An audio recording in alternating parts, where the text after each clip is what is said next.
नमस्कार दोस्तों, ओजेडी computer education के आपके अपने यूट्यूब चैनल पर फिर एक बार आपका स्वागत करता हूं जावा प्रोग्रामिंग सीरीज़ में। और हम शुरू कर चुके हैं अपने प्रोग्रामिंग का सेकंड फेज़, यानी अब हम बात कर रहे हैं क्लास एंड ऑब्जेक्ट से रिलेटेड प्रोग्राम्स की। जिसमें पिछले वीडियो में मैंने आपको दिखाया था कि अपने प्रोग्राम के अंदर आप एक क्लास कैसे ऐड करोगे, उसके डाटा मेंबर्स कैसे क्रिएट करोगे, डिक्लेयर करोगे और मेथड को कैसे यूज़ कर रहे होगे। तो क्लास के किसी भी मेंबर या मेथड को कॉल करने के लिए हमें ऑब्जेक्ट की ज़रूरत पड़ेगी। और इसी सीरीज़ को आगे बढ़ाते हुए आज उसका एक अगला टॉपिक डिस्कस करते हैं, कंस्ट्रक्टर। क्लास के किसी भी मेंबर को वैल्यूज़ इनिशियलाइज करने के लिए आपको कंस्ट्रक्टर की ज़रूरत पड़ेगी। तो कंस्ट्रक्टर बेसिकली क्या है? एक ऐसा मेथड है जिसका नाम क्लास के नाम के जैसा ही होगा। यानी अगर आपने क्लास ABC बना रखी है तो मैंने ABC के नाम से ही एक मेथड भी बना दिया, तो वो क्या कहलाएगा? कंस्ट्रक्टर कहलाएगा, जिसका सिंपल वर्क है उसके मेंबर्स को वैल्यू इनिशियलाइज करना। ठीक है, it does not have any return type, उसका कोई भी रिटर्न टाइप डिक्लेयर नहीं होता है यहाँ पर। ठीक है ना, it does not have any return type and declare by the same name of class is called the constructor. तो ये कंस्ट्रक्टर आपके दो तरीके के भी होंगे, एक होगा पैरामीटराइज्ड कंस्ट्रक्टर और दूसरा होगा नॉन पैरामीटराइज्ड कंस्ट्रक्टर। ठीक है, तो आइए चेक करते हैं प्रोग्राम्स को कि किस तरीके से हम ये दोनों कंस्ट्रक्टर्स अपने यहाँ पर बना सकते हैं। इसके अलावा एक और होता है कॉपी कंस्ट्रक्टर, जो क्लास के अकॉर्डिंग ही बिहेव करेगा, बट उसको हम लोग अपने अगले वीडियो में डिस्कस करेंगे। अभी के लिए कंस्ट्रक्टर के कॉन्सेप्ट को समझना है तो एक बार फिर से बता देता हूँ, एक ऐसा मेथड जिसका नाम क्लास के नाम के साथ होगा या उसी के जैसा होगा। दूसरा, कंस्ट्रक्टर का कोई रिटर्न टाइप नहीं होता है और ये दो तरीके के होते हैं, पैरामीटराइज्ड एंड नॉन पैरामीटराइज्ड। तो आइए शुरू करते हैं इसके प्रोग्राम्स को सीखना। और हम अपने एक प्रोग्राम को बनाते हैं यहाँ पर, जिसमें हम क्या करेंगे, कंस्ट्रक्टर का इस्तेमाल कर रहे होंगे। तो इस क्लास को नाम देता हूँ dummy2। ये उस क्लास का नाम दिया जा रहा है इस समय जिसमें मैं क्या करने वाला हूँ, जिसमें मैं आपके लिए पर्टिकुलर मेन सेक्शन डिक्लेयर होगा। और यहाँ पर आकर के मैं बनाता हूँ क्लास अलग, एक एक्सटर्नल क्लास ABC1। इनके डाटा मेंबर्स डिक्लेयर किए int a, b। और a और b को और c एक और इनिशियलाइज कर लेता हूँ मैं वेरिएबल, चलिए यहाँ पर c। तो मुझे क्या करना है, a और b को वैल्यू इनिशियलाइज करनी है। तो मैंने एक मेथड बनाया ABC1, this is known as the constructor. और यहाँ पे a को वैल्यू असाइन कर दी है 90 और b को वैल्यू असाइन कर दी है 20। ठीक है, तो this is known as the non parameterized constructor.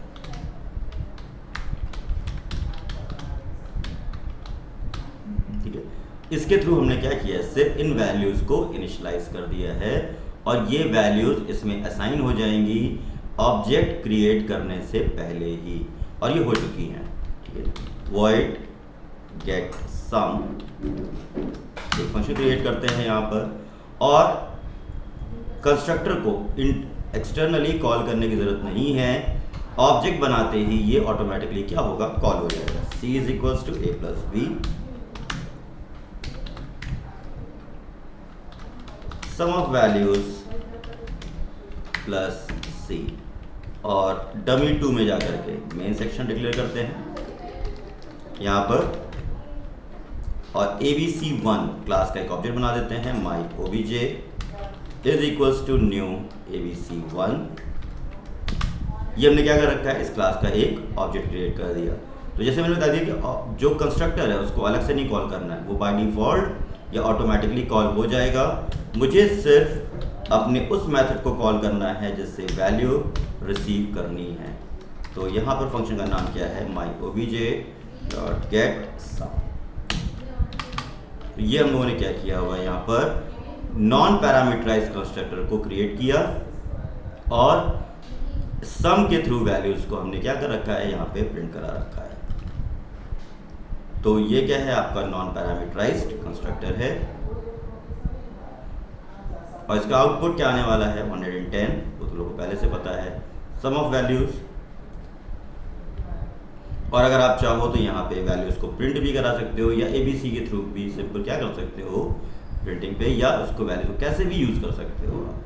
ठीक है, तो अगर मैं यहाँ पर सिंपल CA बना रखा है, सपोज मुझे यहाँ पे क्या चाहिए, एक नॉन पैरामीटराइज कंस्ट्रक्टर भी देखना है, तो मैं यहाँ पे लेता हूँ ABC1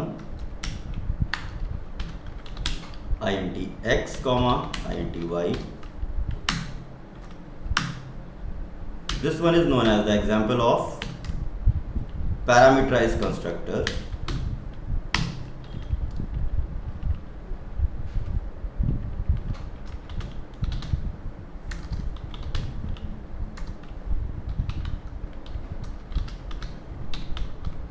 This is.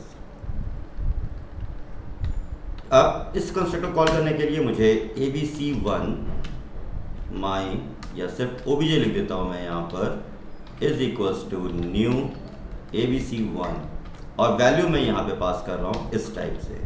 तो this one is invoke the non parameter, sorry this one is invoke the parameterize constructor. ठीक है, तो मैं यहाँ पे एक स्टेटमेंट भी देता हूँ, अगर मुझे देना है तो मैंने कह दिया values from non parameterised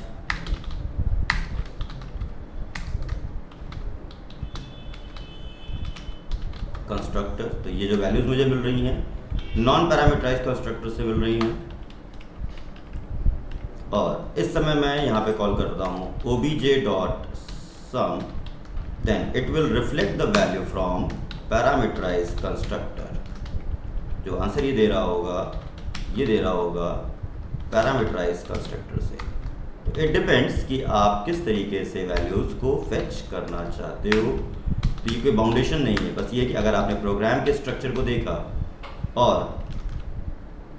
function है गेट सम के नाम से, तो ये वैल्यूज़ क्या है, ये वैल्यूज़ पास ऑन हो जा रही हैं इन्वोक टू पैरामीटराइज कंस्ट्रक्टर, और this one is invoke non parameterized. ठीक है,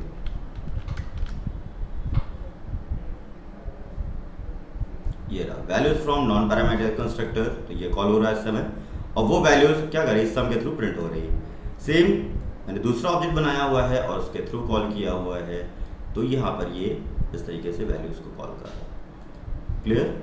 ओके, तो ये प्रोग्राम किस लिए था, ये प्रोग्राम मैंने आपको बताया कंस्ट्रक्टर का इस्तेमाल करना। ठीक है, अब बहुत जल्दी से मैं इसी के अंदर आपको लास्ट एक पॉइंट ऐड कर दे रहा हूँ यहाँ पर कि इन केस अगर आपके पैरामीटराइज कंस्ट्रक्टर के पैरामीटर का नाम और जिन मेंबर्स को आप वैल्यू पास कर रहे हो उनका नाम सेम है, देन सिस्टम विल कंफ्यूज कि किसको कौन सी वैल्यू देनी है। तो इस केस में आप क्या करेंगे, नेम कॉलिजन को कैसे अवॉइड करेंगे। मेरा क्वेश्चन या मेरा जो स्टेटमेंट है वो समझ में आ रहा होगा आपको कि मुझे आपसे यहाँ पे क्या चाहिए। ठीक है, मुझे यहाँ पे क्या करना है कि जो पैरामीटराइज कंस्ट्रक्टर है उसमें दिखाई देने वाले डाटा वेरिएबल्स को और यहाँ पर देख रहे हैं डाटा मेंबर्स, इन दोनों का नाम सेम हो चुका है। तो कौन किसका है, A इज इक्वल्स टू ए, समझ में नहीं आ रहा है कि कौन किसको रिप्रेजेंट कर रहा है, तो यहाँ पे लिखा जाता है दिस डॉट ए। ठीक है, तो दिस पॉइंट या दिस इज अ कीवर्ड जो क्या कर रहा है, अपने करंट इंस्टेंस को यानी क्लास के वेरिएबल को पॉइंट आउट करेगा।